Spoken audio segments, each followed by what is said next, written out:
அப்படின்றது சொல்றா என்பது என்பது தேவிக்குரிய விடையாகும். அதாவது 2 பேருமே சிறந்தவர்கள் அப்படின்ற ஒரு விஷயத்த சொல்றாரு. இப்பதான் இதான் சொல்றாங்க உங்களுக்கு ஆரம்பத்துல. லட்சியங்கள்ல நீங்க சமநோக்கு படைத்தவர்களாக இருக்கணும்.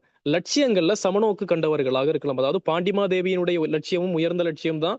கண்ணகியினுடைய லட்சியமும் உயர்ந்த லட்சியம் தான். அதுக்குதான் சேரமாதாவி சொல்றா, அத்திரம் நிற்க அப்படின்ற சொல்றா. அதாவது 2மே ஒரே விஷயம் தான். 2மே உயர்ந்த லட்சியங்கள் தான் அப்படின்ற ஒரு விஷயத்தை எடுத்துக்காட்டின் ஊடாக அடையாளம். சில சந்தர்ப்பத்தில் உங்களுக்கு கேள்வி இப்படி வரலாம்.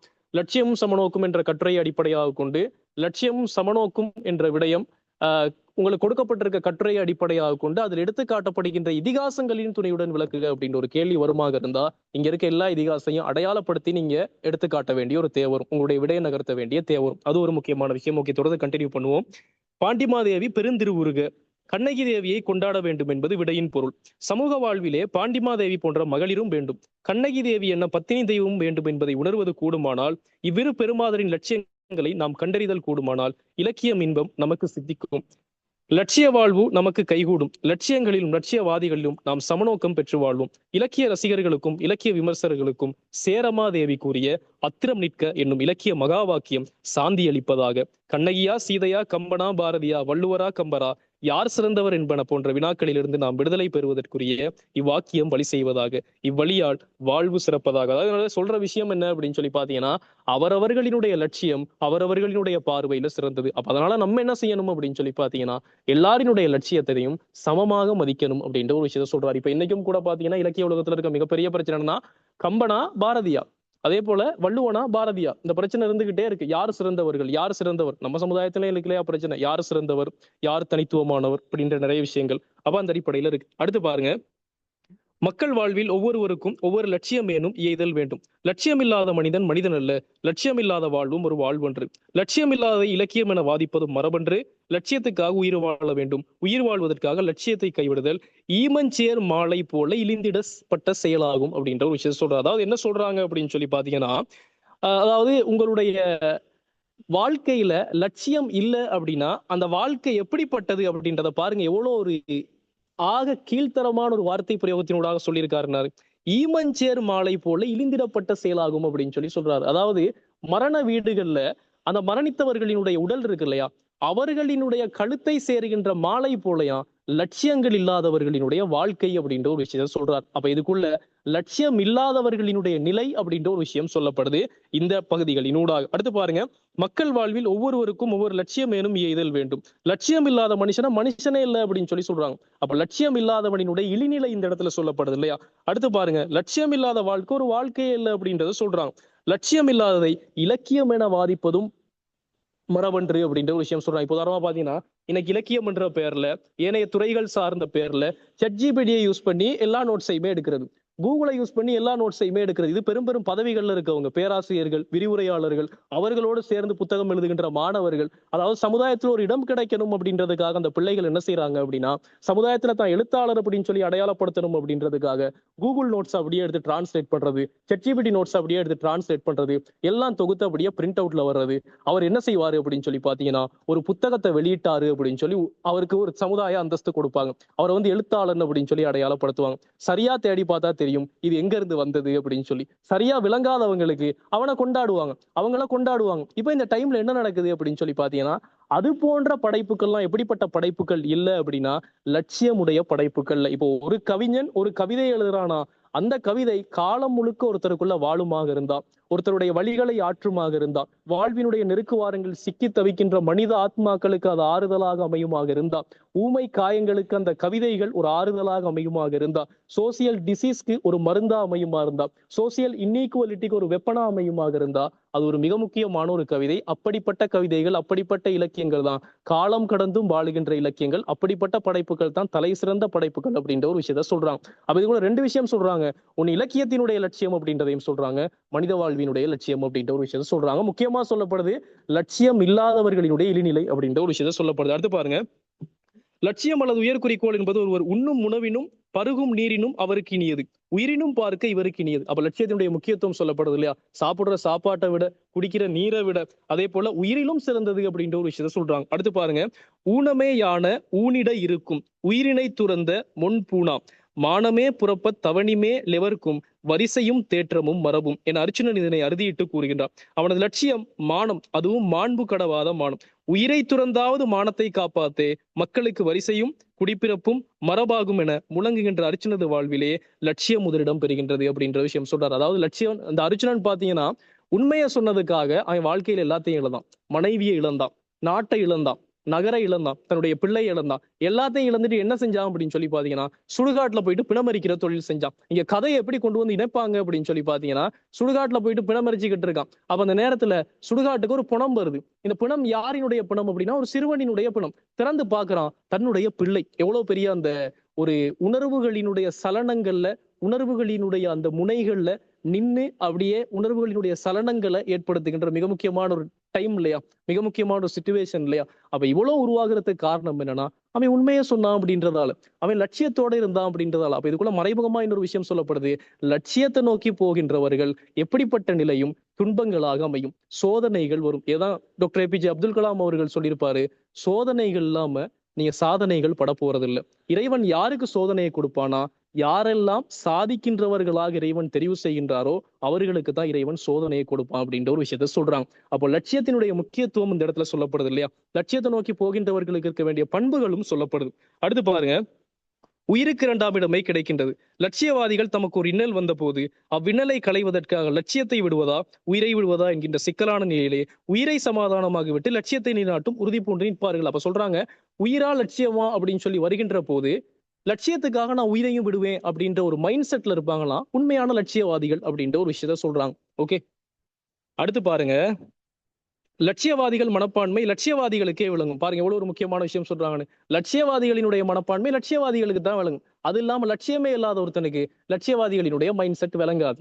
அடுத்து பாருங்க, முல்லை கொடிக்கு தேரை கொடுத்த பாரியும் மயிலைக்கு போர்வை வழங்கிய பேகனும் பெருஞ்சித்திரனாக தனது தலையையே பரிசாக வழங்கிய குமணனும் கவசகுண்டலங்களை வழங்கிய கண்ணனும் ஆகியவர்கள் தம்முள் ஒருவரை ஒருவர் அறிவர், ஒருமை மனம் இல்லாத வேறு யார் அறிவர் அப்படின்னு சொல்லி கேக்குறாங்க. பாருங்க, இவங்களுக்கு எல்லாத்துக்கிட்டையுமே ஒருத்தருக்கு ஒருத்தர் தெரியுமா, ஆனா இவங்களை பத்தி தெரியாதவங்க, அதாவது இவருடைய உயர்ந்த நோக்கத்தை பத்தி தெரியாதவங்க என்ன செய்யறது இல்லை அப்படின்னா அவங்கள பத்தி தெரிஞ்சுக்க முடியும். உதாரணமா பாத்தீங்கன்னா முல்லைக்கு தேர் கொடுத்தான் பாரி, அவ்வளவு பெரிய ஒரு தேரை முல்லைக்கு கொடுத்துட்டு போறான், இவன் ஒரு பைத்தியக்காரன் அப்படின்னு சொல்லி லட்சியவாதிகளாக இல்லாதவர்களினுடைய பார்வையில அப்படித்தான் தெரியும். ஆனா உண்மையான லட்சியவாதியா இருந்தா அவனுக்கு என்ன தெரியும் அப்படின்னா, அந்த தேர்ல போய்கிட்டு இருக்கான், முல்லை கொடி அப்படியே படறதுக்கு வழி இல்லாம இருக்கு, இந்த சந்தர்ப்பத்துல அது ஒரு உயிர், அந்த தாவரத்தையும் அவன் உயிரா பார்க்கிறான். இதனால எவ்வளவு விலை மதிப்பான தேராக இருந்தாலுமே கூட, எவ்வளவு விலை உயர்ந்த தேராக இருந்தாலுமே கூட முல்லை கொடிக்கு கொடுத்துட்டு போறான். இதுதான் லட்சியவாதிகளினுடைய அடையாளம். அதான் மேல சொல்றாங்க பாருங்க, லட்சியவாதிகளை யாருக்கு புரிஞ்சுக்கலும், லட்சியவாதிகளுக்கு தான் புரிஞ்சுக்கலும் அப்படின்ற ஒரு விஷயத்த சொல்றாங்க. அடுத்து, லட்சியவாதிகளுக்கு லட்சியத்திலும் பெரிது வேறொன்று இல்லை. லட்சியவாதிகளுக்கு லட்சியம் தான் முக்கியமானது. உங்களுக்கு உதாரணமா பாத்தீங்கன்னா, உங்களுக்கு லட்சியத்துக்கு நல்ல ஒரு உதாரணமா நான் சொல்லுவேன், டாக்டர் ஏபிஜே அப்துல் கலாம் அவர்கள் தான்.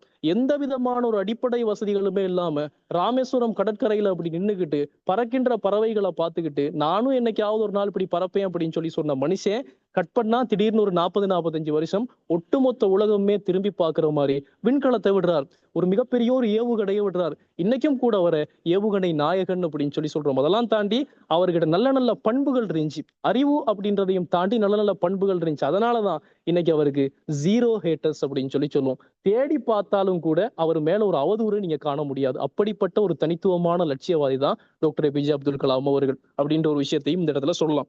அடுத்து பாருங்க, நிலத்தினும் பெரிதே வானினும் உயர்ந்தென்று நீரினும் மாறவிலென்றே சாரட் கருங்கோட் புரிஞ்சு பூக்கொண்டு பெருந்தே நிலைக்கும் நாடனோடு நட்பே என்னும் அழகிய சங்க செய்யுள் இங்கே நினைவுக்கு வருகின்றது. லட்சிய வாழ்வு எத்தனை பெரியது என்பதை அரிச்சந்திரை மன்னனின் தியாக வாழ்க்கை பசுமரத்தாணி போல மக்கள் உள்ளத்தில் பதிந்து விடுகின்றது.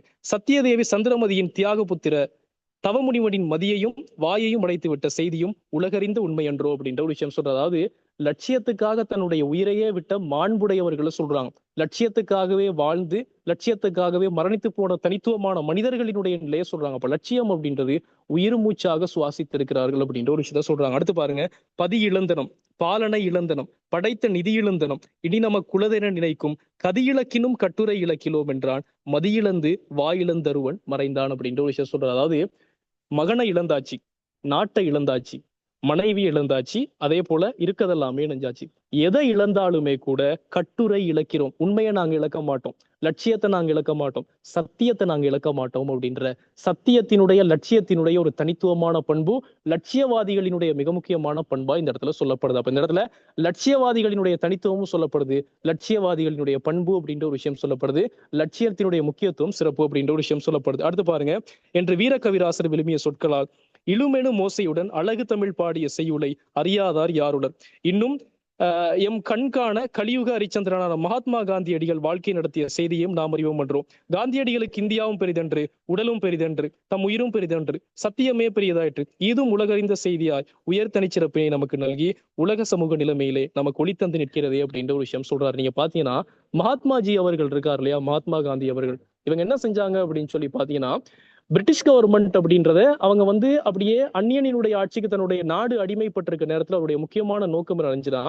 அஹிம்சையை பயன்படுத்தி அந்த ஒட்டுமொத்த ஆட்சியுமே இல்லாமல் ஆக்கணும், அதாவது சுய ஆட்சியை உருவாக்கணும் அப்படின்னு சொல்லி நினைச்சாங்க. அதுதான் அவருடைய மிகப்பெரிய இலக்கு. இதுக்காக அவர் பல பேரை கைது செஞ்சுட்டு போனாங்க, அவரை பிடிச்சி அப்படியே சிறையில் அடைச்சாங்க, அவருக்கு பல நோவினைகள் கொடுத்தாங்க. ஆனாலும் கூட எந்த விதமான ஒரு காரணத்துக்கும் தன்னுடைய லட்சியத்தில இருந்த ஒரு துளி கூட விலகி போகல.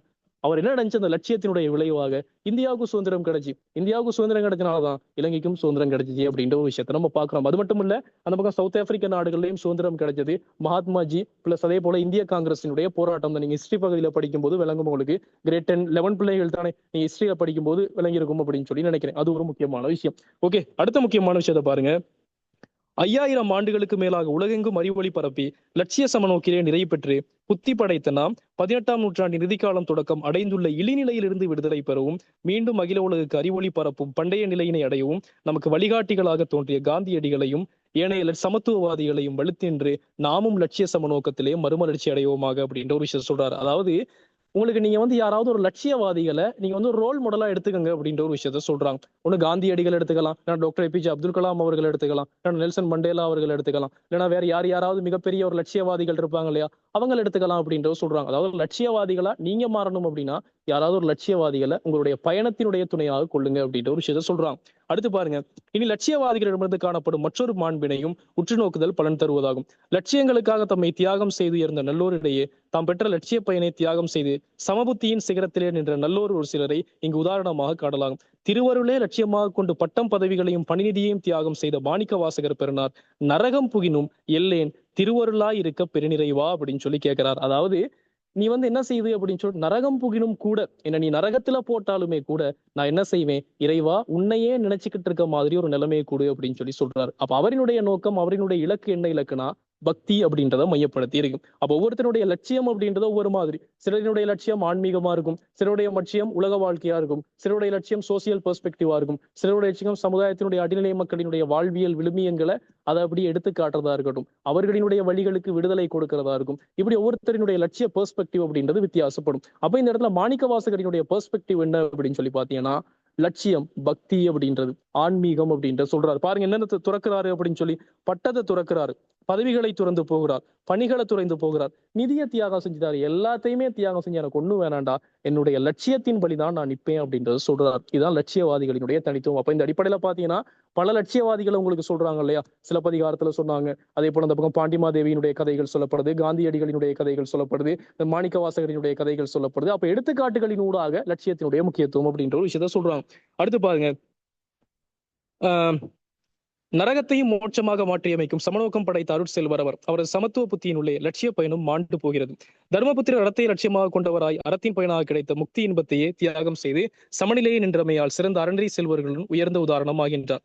அவர் முக்தி உலகிற்கு சொல்லும் வழியில் லட்சிய சோதனை நடக்கின்றது. புழுத்த நாய் ஒன்றை அங்கே காண்கிறார். பிற உயிர்களை தம் உயிரில் கண்ட சமநெறி செல்வராகிய அவர் தமக்கும் நாய்க்கும் இடையே ஒருமையை காண்கிறார். அதன் துன்பத்தை தமக்கு வந்ததாக பாவிக்கின்றார். நாயை தோளிலே தூக்கி வைத்துக் கொண்டு முக்தி உலக வாயிலே அடைகின்றார். நாயை வெளியேற்றி விட்டு உள்ளே புகுமாறு முக்தி உலகம் உத்தரவிடுகின்றது. இந்நாய்க்கு உரிமை இல்லாத முக்தி உலகம் எனக்கு வேண்டாம் என மறுத்து கூறுகின்றார். அறத்தின் பயனாகிய முக்தியையும் உடன் கொண்டு முக்தி உலகம் புகின்றார். இது நம் முன்னோர் கண்டனுபவித்து உலகுக்கு உபகரித்த சமநிலை கொள்கைக்கு ஒரு உரைக்கல்லாக விளங்கிட்டு. அதாவது மாணிக்க வாசகர் என்ன செய்யறாரு அப்படின்னு சொல்லி பாத்தீங்கன்னா, அப்படியே போறாரு. அப்படியே போகின்ற சந்தர்ப்பத்துல முக்தி உலகத்துக்கு போறாரு. முக்தி உலகத்துக்கு போகும்போது இறைவன் ஒரு சோதனையை கொடுக்குறான். இறைவன் என்ன செய்வானா, வெற்றியினுடைய விளிம்புல வச்சு சில சோதனைகள் கொடுப்பான். அப்ப அந்த டைம்ல என்ன நடக்குது அப்படின்னு சொல்லி பாத்தீங்கன்னா, இவருடைய நோக்கம் முக்தி அடையணும். முக்தியினுடைய வாயிலுக்கு போகும்போது அப்படியே ஒரு நாய் செத்து புழுத்து கிடக்கு. அப்ப அந்த நாய் அவர் என்ன செய்யறாரு, தன்னை போலதானே அதுவும் உயிர் அப்படின்னு சொல்லி அப்படியே எடுத்து கழுத்துல போட்டு போறாரு. ஏன்னா இவரோட போனா அதுக்கும் முக்தி உலகம் அப்படின்னு சொல்லி. அப்ப அந்த டைம்ல முக்தி உலகத்து வழியில சொல்றாங்க இல்ல வரக்கூடாது அப்படின்னு சொல்லி. அதாவது நீ நாயை வச்சிருக்க, நாயை தூக்கி வீசிட்டு வா, நாயை ஒரு பக்கத்துல வச்சுட்டு வா அப்படின்னு சொல்லி முக்தி உலகத்துல சொல்றாங்க. இப்ப இந்த டைம்ல என்ன நடக்குது அப்படின்னு சொல்லி பாத்தீங்கன்னா, அந்த இடத்துல மாணிக்க வாசகர் அவர்கள் சொல்றாங்க, இந்த நாய்க்கு உரிமை இல்லாத முக்தி உலகம் எனக்கும் வேண்டாம் அப்படின்ற ஒரு விஷயத்த சொல்லிட்டு அப்படியே வெளியே வர பாக்குறாரு. அப்ப அந்த சந்தர்ப்பத்துல இது இறைவனுடைய சோதனை அப்படின்றது அவருக்கு உணர்த்தப்படுது. அதோட அப்படியே அந்த நாய் முக்தி அடையுது, அவரும் முக்தி அடைகிறார். இதான் உயர்ந்த லட்சியவாதிகளினுடைய பண்பு. அவங்க எப்படிப்பட்டாங்கன்னா, ஏனைய உயிர்களையும் தன்னுடைய உயிர் போல காணுவாங்க. ஏனைய யாருக்காவது ஏதாவது ஒரு இன்சிடென்ட் நடக்குமா இருந்தா, வலிவேதனைகள் நடக்குமாக இருந்தா, அதை தன்னுடைய வழியா நினைச்சு பாக்குறது. இன்னைக்கு நம்ம கிட்ட இருக்க பெரிய பிரச்சனை என்னன்னா, யாராவது ஒருத்தனுக்கு ஏதாவது பிரச்சனை வந்துருச்சு அப்படின்னு சொல்லி பாருங்க, அதை நமக்கு ஏதாவது ஒரு பிரச்சனை நடந்துருச்சு, நமக்கு ஏதாவது ஒரு விஷயம் தாக்கிருச்சு அப்படின்னா, யாராவது ஒருத்தர் நம்மளை ஹர்ட் பண்ணிட்டாங்க அப்படின்னா, இந்த டைம்ல இருக்க மிகப்பெரிய உறவு பிரிவுக்கெல்லாம் மிக முக்கியமான காரணம் என்ன அப்படின்னா, அவன் இடத்துல இருந்து யோசிக்கிறது. அவன் இடத்துல இருந்து யோசிச்சா எல்லாமே தவறாதான் நினைக்கும். கொஞ்சம் அடுத்தவங்க சிச்சுவேஷன்ல இருந்து யோசிச்சா அந்த சிச்சுவேஷனை அண்டர்ஸ்டாண்ட் பண்ணிக்கலாம். அப்ப அதனூடாக இங்க முக்கியமான விஷயம் சொல்லப்படுது. லட்சியங்களும் அப்படிதான். ஒவ்வொரு சிச்சுவேஷனை நம்ம புரிஞ்சுக்கணும் அப்படின்ற ஒரு விஷயத்த சொல்றாங்க. அதே போல லட்சியத்தை நோக்கி பயணிக்கின்றவர்கள் எப்படிப்பட்டவர்களாக இருக்கணும் அப்படின்னா, எல்லா உயிர்களையும் தன்னை போல அப்படின்ற ஒரு குணம் கொண்டவர்களாக இருக்கணும் அப்படின்ற ஒரு விஷயமும் சொல்லப்படுது. அடுத்து பாருங்க, இவ்வாறு லட்சிய பயனையும் தியாகம் செய்து லட்சிய சமயபுத்தியிலே நிலை நிற்கின்ற லட்சிய புருஷர்கள் நம் நாட்டில் வாழ்ந்து வருகின்றார்கள், இனியும் வாழ்ந்து வருவார்கள். இது நியம். லட்சியவாதிகளின் தூள வடிவங்கள் மறைந்தாலும் லட்சியங்கள் மறைந்து போவதில்லை. அவை தம் உள்ளத்தை கலந்து தம்மை ஆட்கொண்டு நிற்கின்றன. அவை அழியாதவை, பெற்றவை, நிலை பெற்றவை. தூள வடிவில் நின்று மறைந்த லட்சிய பொருடர்களை இயற்கை புலமையும் அறிவு தெளிவும் உள்ள உண்மை கவிஞர்கள் காவியங்களிலே சூக்கும வடிவில் அமைத்து காட்டுகிறார்கள். இவ்வற்புத காட்சியில் இலக்கிய பொருடர்களை காணாமற் கண்டு பேராந்தம் அடைகின்றோம். லட்சியங்களும் லட்சியவாதிகளும் அபின்னம், இதே போன்று இலக்கியங்களும் அபின்னம். இலக்கியங்களுடன் அபின்னமாய் நின்று உணர்வோருக்கு இவை புலனாகும். 100 ஆண்டு கழிந்தாலும் உண்மை இலக்கியங்கள் புதுமை பெற்று உள்ளங்களை தரித்து மலரச் செய்கின்றன. லட்சிய வாழ்விலே நமக்கு ஏற்படுகின்ற இடையூறுகளை நாம் மேற்கொள்ள வேண்டும். இலட்சியங்களில் இடையூறு படாமல் காத்தல் வேண்டும். இதற்கு நமது இலக்கியங்களையே நாடுதல் தக்கதாம். ஒரு உதாரணத்தை இங்கு காண்போம். அதாவது என்ன சொல்றாங்கன்னா, நீங்க லட்சியங்களை நோக்கி போகணுமா, இல்லைன்னா உங்களுக்கு லட்சியத்தை நோக்கி போகும்போது பல பிரச்சனைகள் வருதா, இலக்கியங்களை படிங்கன்றாங்க. லட்சியமுடைய இலக்கியங்களை படிங்க அப்படின்னு சொல்லி சொல்றாங்க. லட்சியம் இல்லைன்னா உங்களுக்குள்ள லட்சியம் வரும். அப்படியும் இல்லை அப்படின்னு சொல்லி பாத்தீங்கன்னா, உங்களுடைய லட்சியம் இருக்கு இல்லையா, அந்த லட்சியம் இருக்கதை விட இன்னும் சிறந்த லட்சியமாக மாறும். அதாவது ஒரு உயர்ந்த ஒரு லட்சியமாக மாறும் அப்படின்ற ஒரு விஷயத்த சொல்றாங்க. அவர் ஒரு உதாரணத்தின் உள்ளாக சொல்றாங்க. பாருங்க, ராமாயணத்தில் ஒரு காட்சி. தசரதன் 2 லட்சியங்களுக்கு இடையே ஊசலாடுகிறான். ஒன்று அரசியல், மற்றது சத்தியம். இவ்விரண்டில் ஒன்றை தெரிவு செய்வதில் அவன் திண்டாடுகின்றான். அரசியல் கொள்கையின்படி மூத்த புதல்வனுக்கு முடிசூட்டுவதா அல்லது கைகேயிக்கு கூறிய சத்திய வாக்கை நிலைநாட்டுவதா? இந்த தர்ம சங்கடத்தின் மத்தியிலே ஊசலாடுகின்ற அரசன் நினைக்கின்றான், அரசியல் நிலை மாறக்கூடியது, சத்தியம் நிலை மாறாதது. நிலைமாறும் தன்மை உள்ள அரசியல் கொள்கையை கைவிடுவேன், நிலை மாறாத இயல்புள்ள சத்திய வாக்கை கடைபிடிப்பேன். இதுதான் அரசனது முடிவு. நடுநிலையிலே நின்று வாக்குறுதிகளை காப்பாற்றிய சத்தியத்தையே நின்று உயிரிய தியாகம் செய்கின்றான் தசரதன். சத்தியத்தின் பொருட்டு தனது உயிரை தியாகம் செய்த தசரதனின் வாழ்க்கையிலே நிகழ்ந்த இந்த பெருநிகழ்ச்சியானது நடுநிலையிலே நின்று லட்சியத்தை நிலைநாட்டுவோருக்கு உதாரணமாகிறது அப்படின்னு சொல்லி சொல்றாரு. அப்ப இதுக்குள்ள சொல்லப்படுற விஷயம் என்ன அப்படின்னு சொல்லி பாத்தீங்கன்னா, லட்சியவாதிகள், லட்சியத்தை நோக்கி பயணிப்பவர்கள் எப்போதுமே நடுநிலையா இருக்கணும் அப்படின்ற ஒரு விஷயம் சொல்றாரு. சில சந்தர்ப்பத்துல தன்னுடைய லட்சியத்தை விட உயர்ந்த ஒரு மதிப்புடையது கிடைக்கலாம். அப்ப அந்த டைம்ல அந்த மதிப்புடையது பக்கம் நம்ம போக ஸ்டார்ட் பண்ணிட்டோம் அப்படின்னு சொல்லி வைங்க, அங்க நம்மளுடைய லட்சியத்தை மறந்துடுவோம். இந்த இடத்துல சொல்றாரு, என்னதான் உங்களுடைய பயணத்துல போகும்போது உங்களுடைய லட்சியத்தை விட சிறந்த ஒண்ணு கிடைச்சாலுமே கூட அதை என்ன செய்யக்கூடாதுன்னா, அப்படியே எடுத்துக்காம அப்படியே அப்புறப்படுத்திட்டு உங்களுடைய லட்சியத்தை நோக்கி போகணும். காரணம், உங்களுடைய லட்சியம் தான் உங்களுக்கு மன திருப்தியை கொடுக்கும் அப்படின்ற ஒரு விஷயத்த சொல்றாங்க. அதாவது லட்சியத்துல எப்பவுமே நடுநிலைமையா இருக்கணும் அப்படின்ற ஒரு விஷயத்த சொல்றாங்க. அடுத்து பாருங்க, 5000 ஆண்டுகளின் முன்பே கடைபிடித்து அனுபவித்த லட்சிய சமநோக்கினை நாம் மீண்டும் பெற வேண்டும். இலக்கியங்களிலே பறந்துபட்டு கிடக்கின்ற லட்சியங்களின் இயல்பினை நாம் கண்டறிதல் வேண்டும். இலட்சிய புருடங்களின் சமநோக்கினையும் சகிப்புத்தன்மையினும் நாம் இலக்கியங்களாலே கற்றுக்கொள்ள வேண்டும். லட்சிய சமநோக்குடன் நமது சமூகத்தில் உள்ள உயர்வு தாழ்வுகளை சமன்படுத்த சீர்படுத்த வேண்டும். நமது இலக்கிய பூங்காவின் நறுமணம் நமக்கு புத்துயிர் அளிப்பதாக அப்படின்னு சொல்லி ஒரு அழகான செய்யுளும் கொடுக்கப்பட்டிருக்கு. ஓகே, அதாவது என்ன சொல்றாங்க அப்படின்னு சொல்லி பாத்தீங்கன்னா, அப்ப இதுக்குள்ள இவ்வளவு நேரம் சொல்லப்பட்ட விஷயம் என்னன்னா, லட்சியத்தினுடைய முக்கியத்துவம் சொல்லப்படுது, லட்சியத்தினுடைய சிறப்பு சொல்லப்படுது, லட்சியத்தினுடைய மாண்பு சொல்லப்படுது, லட்சியத்தினுடைய தனித்துவம் சொல்லப்படுது, லட்சியம் இல்லாம போனா வாழ்க்கை என்னவாகும் அப்படின்ற ஒரு விஷயம் சொல்லப்படுது, லட்சியவாதிகள் என்ன மாதிரியான சோதனைகளை லட்சியத்தை நோக்கி போகும்போது அனுபவிச்சாங்க அப்படின்ற ஒரு விஷயம் சொல்லப்படுது, அந்த சோதனைகள் ஏற்படும் போது நம்ம எப்படி மாதிரி ரியாக்ட் பண்ணணும் அப்படின்ற ஒரு விஷயம் சொல்லப்படுது. அதே போல உயர்ந்த குறிக்கோள், உயர்ந்த லட்சியம் உள்ளவர்களினுடைய முக்கியமான பண்புகள் அப்படின்ற ஒரு விஷயமும் சொல்லப்படுது. அதே போல அதுக்கு ஒவ்வொரு உதாரணங்கள் காட்டி, ஒவ்வொரு சரித்திரங்களின் ஊடாக உதாரணம் காட்டி அடையாளப்படுத்துறாங்க. அதே போல இன்னொரு முக்கியமான விஷயம், நீங்க லட்சியங்கள் உடையவர்களாக இல்லாத சந்தர்ப்பத்துல இலக்கியங்களை படிங்க அப்படின்னு சொல்லி சொல்றாங்க. அந்த இலக்கியங்கள் உங்களை என்ன செய்யும்னா மாபெரும் லட்சியவாதிகளாக மாற்றிவிடும் அப்படின்ற ஒரு விஷயம் சொல்றார். ஓகே, அப்ப இது ஒரு மிக முக்கியமான விஷயம். அண்ட் அதே போல உங்களுக்கு நீங்க லட்சியத்தை நோக்கி போகின்றவர்களாக இருந்தா நான் ஒரு சின்ன உங்களுக்கு ஒரு மந்த்ரா மாதிரி ஒண்ணு சொல்லிதாரேன். அது என்ன அப்படின்னா, என்ன மாத்துனது ஒரு இலக்கியம் தான். இப்ப கிட்டத்துல நான் ஒரு மிக முக்கியமான ஒரு புத்தகம் படிச்சேன். அதாவது போலோ கியோலோ அப்படின்ற ஒருத்தருடைய ரசவாதி அப்படின்ற ஒரு புத்தகம். இதோடைய முக்கியமான நோக்கம் என்னன்னா, நீங்க வாழ்க்கையில ஒரு இலக்கை வச்சுக்கிட்டு அதன் வழியில அப்படியே நகர்ந்துகிட்டே இருப்பீங்களா இருந்தா, இந்த ஹோல் யூனிவர்ஸ் இருக்கு இல்லையா, அந்த பிரபஞ்சம் இருக்கு இல்லையா, அது உங்களுடைய கனவு அடைகிறதுக்காக, உங்களுடைய இலக்கு அடைகிறதுக்காக திட்டங்களை அப்படியே தீட்டிக்கிட்டே இருக்குமா. அதாவது உங்களுடைய இலக்கு அடைகிறதுக்கு அது வழிகளை ஏற்படுத்திக்கிட்டே இருக்கும் அப்படின்ற ஒரு விஷயம் சொல்றாரு. தென் அதே போல அந்த பிரபஞ்சம் சில சந்தர்ப்பத்துல பிரபஞ்சம் எப்பவுமே சாதிக்கிறதுக்குரிய ஒருத்தனை தயார் செஞ்சிருச்சு அப்படின்னா, பிரபஞ்சம் ஒருத்தரை செலக்ட் பண்ணிருச்சு அப்படின்னா, யூனிவர்ஸ் ஒருத்தரை செலக்ட் பண்ணிருச்சு அப்படின்னா, அவங்களுக்கு எதுவுமே கொடுத்து சாதிக்காதான், எடுத்துதான் சோதிக்குமா. அப்ப அந்த சந்தர்ப்பத்துல அப்படி எடுத்து சோதிக்கின்ற சந்தர்ப்பத்துல, நிலைத்தளராம இருக்கின்ற சந்தர்ப்பத்துல அவர் வெற்றி பெற்றா எப்படி புரியவர் அப்படின்னா, அவர் பிரபஞ்சத்துக்கானவர், அவருக்குரிய எல்லா தகுதிகளுமே நிறைந்தவர், அவரினூடாக இந்த சமுதாயம் மலரும் இறந்தும் வாழக்கூடிய ஒருத்தராக மாறுவார் அப்படின்ற ஒரு விஷயத்த, லட்சியவாதிகளாக மாறுவார் அப்படின்ற ஒரு விஷயத்த அந்த இலக்கியம் சொல்லுது. சோ இலக்கியங்கள் இப்படிதான் ஒவ்வொரு விஷயத்த நமக்கு கத்துக் கொடுக்கும். அப்ப அதனால நீங்களும் என்ன செய்யுங்க, ஒவ்வொருத்தரும் இலக்கியங்களை படிங்க. இலக்கியங்களின் வழியில பல அறிவுகள் இருக்கு, லட்சியங்களை உருவாக்கும், சமநோக்க உருவாக்கும். இதோட சேர்த்து இலக்கியங்கள் உங்களுக்கு வாழ்க்கையினுடைய மாறுபட்ட பரிமாணங்களை கொடுக்கும். தென் அதே போல இருக்க இன்னொரு முக்கியமான விஷயம் என்னன்னா, நான் ஆரம்பத்துல சொன்ன மாதிரி படிச்சு கொடுக்குற ஒவ்வொரு பிள்ளைகளுக்குமே நான் சொல்றதான், அட்வான்ஸ் லெவல் ஸ்டூடெண்ட்ஸுக்கு சொல்றதுமா தான், ஓ லெவல் ஸ்டூடெண்ட்ஸுக்கு சொல்றதுமா தான், ஸ்கூல்ல படிச்சு கொடுக்கும் போது சொல்றதான், செமினாருக்கு போகும்போது சொல்ற போதுதான் இருக்க மிக முக்கியமான விஷயம் என்னன்னா, இன்னைக்கு இருக்க ஒட்டுமொத்த சொசைட்டியுமே, இன்னைக்கு இருக்க ஒட்டுமொத்த டெக்னாலஜியுமே, இன்னைக்கு இருக்க ஒட்டுமொத்த உங்களுடைய சோசியல் அந்த இது இருக்கு இல்லையா, சோசியல் மீடியா, இந்த சோசியல் மீடியாவுமே மனிதர்களை குறிப்பா யங்ஸ்டர்ஸை எதை நோக்கி நகர்த்துது அப்படின்னா, கல்வியினுடைய நோக்கம் காசு சம்பாதிக்கிறது அப்படின்றது. கல்வியினுடைய நோக்கம் காசு சம்பாதிக்கிறது அப்படின்னு சொல்லி யாராவது சொன்னாங்களா இருந்தா, கல்வியினுடைய நோக்கம் காசு சம்பாதிக்கிறது அப்படின்னு சொல்லி நீங்க நினைப்பீங்களா இருந்தா, உங்களுடைய கல்வி பொதுநல கல்வி அல்ல, கல்வின்றது சுயநலமா மாறி போயிடும். ஓகே, அது ஒரு மிக முக்கியமான விஷயம். எந்த விதமான ஒரு காரணத்துக்குமே தாம் படிச்சு தான் மட்டும்தான் நல்லா இருக்கணும் அப்படின்னு சொல்லி நினைக்காம, தன்னுடைய வாழ்க்கையில இலக்க வெல்லணும் அப்படின்னு சொல்லி நினைக்காம, அடுத்தவன் இது பண்ணிட்டான், அடுத்தவன் அவமானப்படுத்திட்டான் அப்படின்னு சொல்லி அவனுக்காக போராடி நீங்க ஒரு சக்சஸ் அடையாம, உங்களுடைய வாழ்க்கையில உயர்ந்த ஒரு குறிக்கோளை வச்சுக்கோங்க. அந்த குறிக்கோளை வச்சுக்கிட்டு அதனூடாக நீங்க என்ன செய்ய போறீங்க அப்படின்ற ஒரு விஷயம் தான் முக்கியமானது. அதான் வள்ளுவன் சொன்னா, கற்க கசடர கற்றவை கற்றப்பின் நிற்க அப்படின்னு சொல்லிட்டு அடுத்து சொன்னா அதற்கு தக அப்படின்னு சொன்னான். இன்னைக்கு இருக்க யங்ஸ்டர்ஸுக்கு மிகப்பெரிய பிரச்சனைனா, கற்க ஓகே படிக்கிறாங்க, கசடர கற்றல், கசடர கற்ற எல்லாம் இல்ல, அங்க மனப்பாடத்தின் வழியான கல்விதான். மனப்பாடத்தின் வழியான கல்வி ஒரு மாற்றத்தையும் உண்டு பண்ண போறது இல்ல. அப்ப கசடர கற்றையும் இல்ல. அதே போல கற்றவை கற்றப்பின் நிற்க, படிச்சதுக்கு அப்புறம் மனசுல நிக்கணுமா. இன்னைக்கு இருக்குமா அப்படின்னு சொல்லி தெரியல. ஒரு எக்ஸாம் எழுதி முடிய படிச்சதெல்லாம் மறந்துருது. நீங்க போலவல் எழுதி முடிச்சீங்கன்னா படிச்சதெல்லாம் மறந்துருச்சுன்னா உங்களுடைய கல்வியில அர்த்தம் இல்ல. படிச்சதெல்லாம் இன்னும் ஏதோ ஒரு உங்களுக்கு கூட மாற்றத்தை உண்டு பண்ணும் அப்படின்னா, என்னுடைய ஒரு வார்த்தை உங்களுடைய மாற்றத்தை உண்டு பண்ணும் அப்படின்னா, உங்களுடைய கல்வியில அர்த்தம் இருக்கு அப்படின்றது முக்கியமான விஷயம். அதான் சொல்றாரு, நிற்க, அந்த படிச்சத லட்சியத்தை அடைஞ்சதுக்கு, லட்சியத்தை முதல்ல அடைங்க அப்படின்னு சொல்றாரு. உங்களுக்கு ஒரு இடத்தை உருவாக்கிக்கங்க.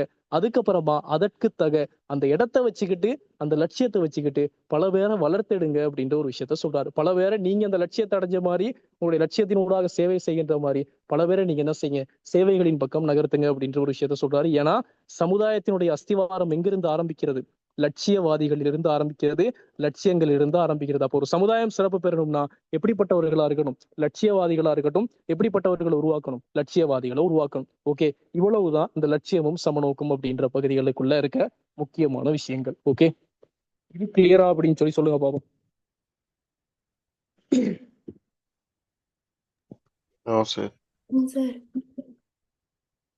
ஓகே, கிளியர் இல்லையா? சரி, ஓகே, அப்ப இதோட கிளாஸ் முடிப்போமானவர்களே. சரி, ஓகே, அனைவருக்கும் என்னுடைய நன்றிகளை தெரிவித்துக் கொள்கிறேன். ஓகே, சதகத்துல்லாவுக்கு இந்த சந்தர்ப்பத்துல என்னுடைய நன்றிகளை தெரிவிச்சுட்டு, ஓகே, எக்ஸாமுக்கு போறீங்க இல்லையா? ஓகே, எல்லாத்துக்குமே ஐ wish you all the best for all the success. நான் சொல்றேன் இல்லையா, உங்களுடைய படிப்பு எதை நோக்கி இருக்கணும்? ஏதாவது ஒரு சர்வீஸ் நோக்கி வச்சுக்கோங்க. சரியா? நான் படிச்சு இந்த இடத்துக்கு போக போறேன் அப்படின்றது மட்டுமே இல்லாம, இந்த இடத்துக்கு போயிட்டு என்ன செய்ய போறேன் அப்படின்றத மைண்ட் பண்ணுங்க. இப்போ உதாரணமா பாத்தீங்கன்னா, என்னுடைய இலக்க சொல்லணும்னா, நான் இப்போ SLAS எக்ஸாமுக்கு ப்ரிப்பேர் ஆகிட்டு இருக்கேன். இப்போ நான் முடிச்சு பாஸ் பண்ணேன் அப்படின்னா, ஹை ரேங்க்ல பாஸ் பண்ணேன்னா நான் எலெக்ஷன் கமிஷனர் ஆகலாம். ஓகே, இல்ல அசிஸ்டன்ட் எலெக்ஷன் கமிஷனர் ஆகலாம். கொஞ்சம் காலம் போகும்போது அப்படியே எலெக்ஷன் கமிஷனர் ஆகலாம். இப்போ இந்த டைம்ல எலெக்ஷன் கமிஷனர் ஆகிறது மட்டுமே என்னுடைய நோக்கம் இல்ல. அங்கிருந்து நான் என்ன செய்ய போறேன்னா, இப்ப நான் சமுதாயத்தினுடைய அடிநிலை மக்கள் அந்த நிலைமையில இருந்து வந்தவன் அப்படின்றதால அங்க பல மக்கள் இன்னுமே அதே நிலைமையில தான் இருக்காங்க. இப்ப அதை என்ன செய்யணும், அவங்கள அப்படியே ஒரு விடுதலை கொடுக்கணும் இல்லையா, அவங்கள அப்படியே நம்ம வளர்த்தெடுக்கணும் இல்லையா, அந்த பிள்ளைகளுக்குரிய வளங்களை ஏற்படுத்தி கொடுக்கணும் இல்லையா. இதுக்காக நம்மளுடைய பிரதேசத்தை போல நம்மளுடைய நாட்டை போல உலகளாவிய ரீதியில பல நாடுகள்ல மாணவர்கள் கஷ்டப்பட்டுக்கிட்டு இருக்காங்க அப்படின்றதுக்காக என்னுடைய நோக்கம் என்னன்னா ஒரு இன்டர்நேஷனல் ஸ்கூல் ஒன்று ஸ்டார்ட் பண்ணணும் அப்படின்றதுதான். ஸோ இந்த இடத்துல என்ன நடக்குது அப்படின்னு சொல்லி பாத்தீங்கன்னா, முதல்ல நான் லட்சியவாதியா இருக்கனே, அந்த லட்சியத்தை கொண்டு சேவை செய்யணும் அப்படின்னு சொல்லி நினைக்கிறேன். ஆக இதை நோக்கி நான் நகர்றதால ஒட்டுமொத்த சிஸ்டமுமே எனக்கு அப்படியே சரியா பிளஸ்ஸா அமைஞ்சுக்கிட்டு இருக்கு. நான் ஆரம்பத்திலே சொன்னேன் இல்லையா, நீங்க ஒரு இலக்கை வச்சு பயணிப்பீங்கன்னா யூனிவர்ஸ் உங்களுக்கு ஹெல்ப் பண்ணுவோம் அப்படின்னு சொல்லி, அதே போல அப்படியே யூனிவர்ஸ் ஹெல்ப் பண்ணிக்கிட்டு இருக்கு. அந்த இறைவன் எனக்கு அருள் செய்யறான் அப்படின்ற ஒரு விஷயத்த சொல்றதோட, இது நோன்பு காலம் அப்படின்றதால நீங்களும் ப்ரேயர்ஸ் பண்ணிக்கங்க. தென் அதே போல எக்ஸாமுக்கு போறீங்க, எல்லாருக்குமே வாழ்த்துக்கள். சிறந்த துறைகள்ல தலை சிறந்த மாமேதைகளாக வந்து உங்களுடைய சூழல் சிறக்க, உங்களுடைய சமுதாயம் சிறக்க, உங்களுக்காக பல மாற்றங்களை ஏற்பட என்னுடைய வாழ்த்துக்களை தெரிவிச்சுக்கிட்டு இந்த கிளாஸை நிறைவு செய்வோம் இல்லையா. ஓகே, நன்றி, வணக்கம். Thank you, thank you very much. Okay, எங்களுக்காக ஒரு டைம் ஒதுக்கி தந்து இவ்வளவு நேரம் படிச்சு தந்ததுக்கு ஜிசாக்குல்லா ஹைராஸ். உங்களுக்கு எல்லாமே மேலும் ஓகே, அருள் பாலிக்கணும். Okay bro. Okay, thank you very much. I wish you all the best for you all the success. Exam எல்லாம் கவனமா செய்யுங்க. ஓகே, சரி. ஜிசாக்குல்லா ஹைராஸ்.